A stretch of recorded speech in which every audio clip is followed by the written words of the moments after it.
Jim and I have been so strongly affected by this phenomenon that we have written and are currently attempting to put an amnesty bill through legislation which will allow those in the know to come forward.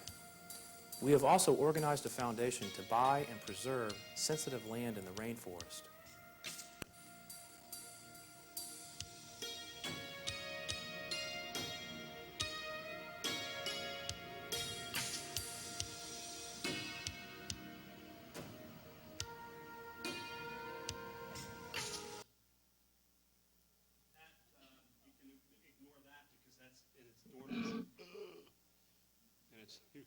In its dormant state, Your Earth Foundation is a foundation that we formed several years ago, and we know when the timing is right, it'll be in effect. The gentleman, Doug, after that, when the tsunami came, himself and a German fellow, this German fellow put together this water purifier. This water purifier is about the size of it. This is real technology. It exists. It's out there. It's nothing that's a conspiracy or anything. This water purifier does not need to be plugged in. It works on solar. It works on wind. It's about the size of a briefcase. And you can put it literally in raw sewage. And it'll pump out 30 pure gallons of water an hour. It works on ozone and all the other technical stuff, but it's 100%. As a matter of fact, after the tsunami, there were hundreds of teenagers from northern India coming down to southern India to help with the bodies or help whatever they could do. And they were literally drinking the water that had cholera in it and dying. So when Doug heard about that and that German fellow, at their own expense, they flew halfway around the world with several of those things, and they dispersed them all over where those kids were, and also the villages that needed them, and also in hospitals. Also, that gentleman, Doug, himself, a former astronaut, and every time I get up here, I say I'm going to find out what this former astronaut's name is, and I can't remember again. And three other notable people are going to fly. They've organized something where they're going to fly the first jet aircraft around the world that's partially fueled on animal waste. So it's real, too. The problem they're having with it is that it gels at so many thousand feet, so it stays liquid, but when you get to a certain altitude, it gels, and it's a problem. But however, it's like everything else, it's a matter of money to fix it. So I know Doug will come through. So the point is, this is a guy that I saw on board years ago. This is a guy that didn't really have any interest in any of these things. This is a guy that I saw flower through, I know, these mass abductions, and that's why I feel pretty certain that it's going to reach a point of critical mass. It doesn't surprise me that a lot of people involved in this phenomena, people that are interested in it, people who've had experiences, will inevitably have a pretty strong place on a global basis when it gets to that point. And I'm seeing things now, even with the global community's interest in the global warming. Global. But anyway, there's a lot of globals here. Soon after that event, I had my first face-to-face contact with another species of extraterrestrial. So bearing in mind that all of these, up to the point that I've been speaking, have been with what are commonly referred to as grays. There was an extremely notable pull where I found myself in an abandoned carnival yard, of all places. And I've always suspected that I was somewhere in New York, in the wooded areas of New York. It had an old wooden roller coaster, and we kind of touched on it on the documentary. But it was the first time I ever saw these kind of beings.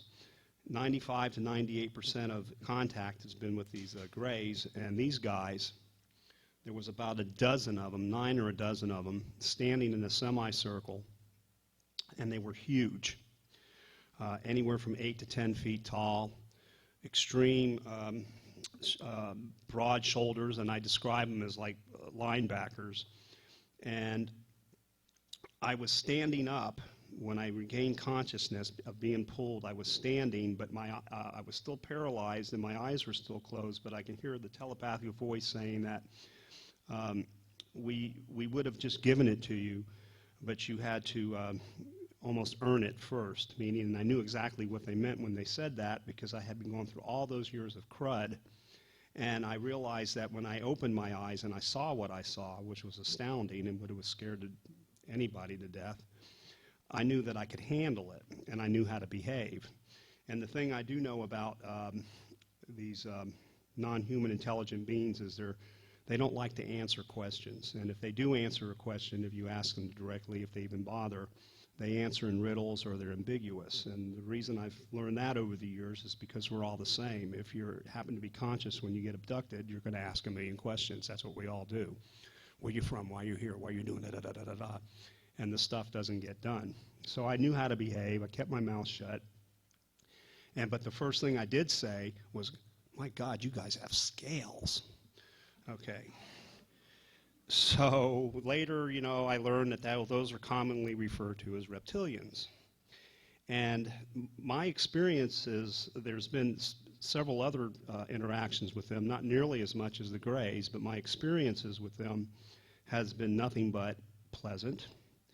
They're emotional. They talk to me almost childlike to explain things, and it's been the total opposite of what I've heard about they rape women and they eat your face and all these other things. I'm kind of exaggerating when I say that, and all this other stuff. And I'm learning throughout all of this is that humankind, meaning mostly men, who possess this technology take advantage of possibly using it to get their way.